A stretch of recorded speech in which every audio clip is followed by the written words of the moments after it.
Good day. The theme of our lecture is gender stereotypes. The questions to be discussed today: gender stereotypes, and the second question: characterological features of the language in terms of gender metaphor. The term stereotype is also interpreted ambiguously. Quasthoff distinguishes between stereotypes and emotive elements of the meaning of the word. Predictivity is significant for a stereotype. It follows that the author considers stereotypes as linguistic entities with a prepositional content. In the light of new research, it seems more justified to say that stereotypes are special forms of storing knowledge and assessments. A stereotype in psychology is a simplified, often distorted or even false idea of an object, a person, a group of people, a social community, characteristic of the sphere of everyday knowledge. Sometimes stereotypes are understood as stable, repetitive forms of behavior. The term stereotype was introduced by Lippmann. Gender stereotypes can be divided into three groups. The first group of stereotypes is associated with normative ideas about somatic, mental, behavioral properties characteristic of men and women. The second group of stereotypes concerns the content of male and female labor. The third group of gender stereotypes is associated with the distribution of family and professional roles. The first group of stereotypes associated with normative ideas about men and women. These are stereotypical ideas that men are competent, dominant, independent, aggressive, self-confined, inclined to think logically, put the result of work at the forefront, manage their emotions well. Women are passive, dependent, or emotional, unsure of themselves, caring and affectionate, putting relations between people at the forefront.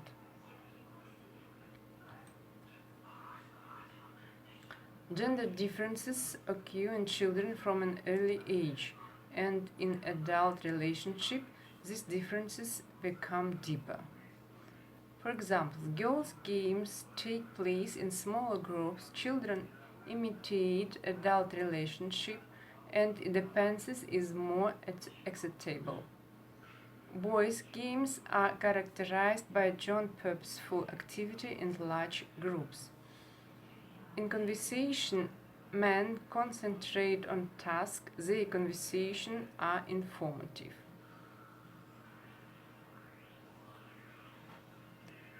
The second group of gender stereotypes is stereotypes that relate to the content of male and female labor.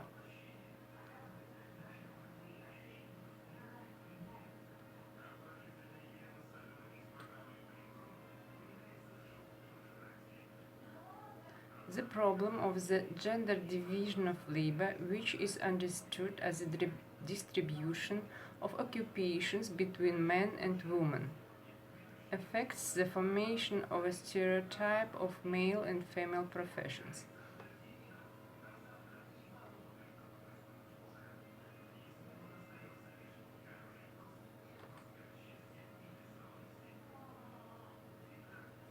The gender division of labor maintains a strong position.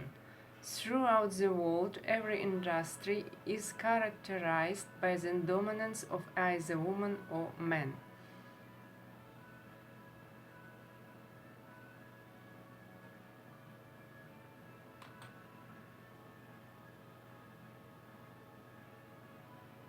Women are employed in a more limited number of sectors than men.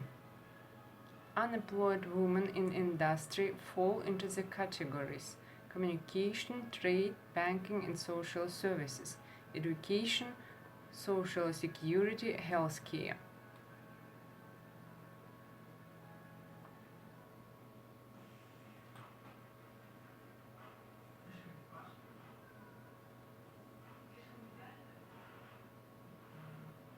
Professional activity is determined by a number of professions and areas that are traditionally considered female.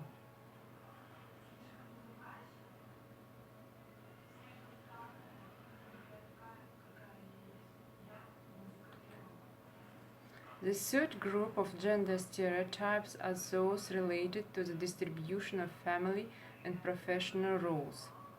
Male roles are professional, female is family roles. The most common stereotype in this area says, a real woman wants to marry and have children, to do homework, and a real man wants to professionally realize himself and make a good career.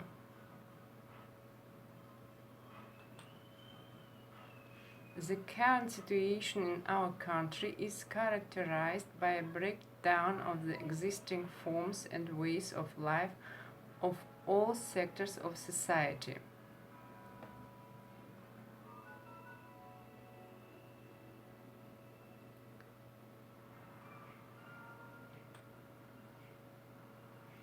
Women striving for self-realization often find themselves in a situation of conflict with the traditional ideas about the true destiny of women existing.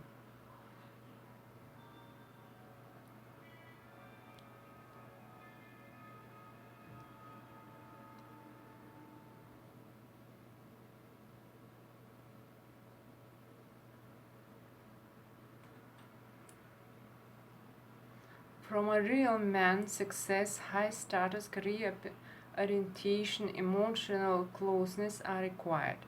For most modern men, compliance with such norms of masculinity is impossible.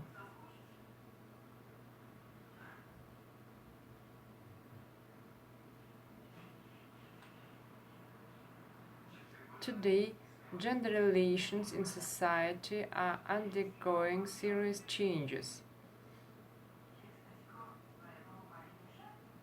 Nevertheless, some old myths, rules, and stereotypes of behavior continue to affect the old view.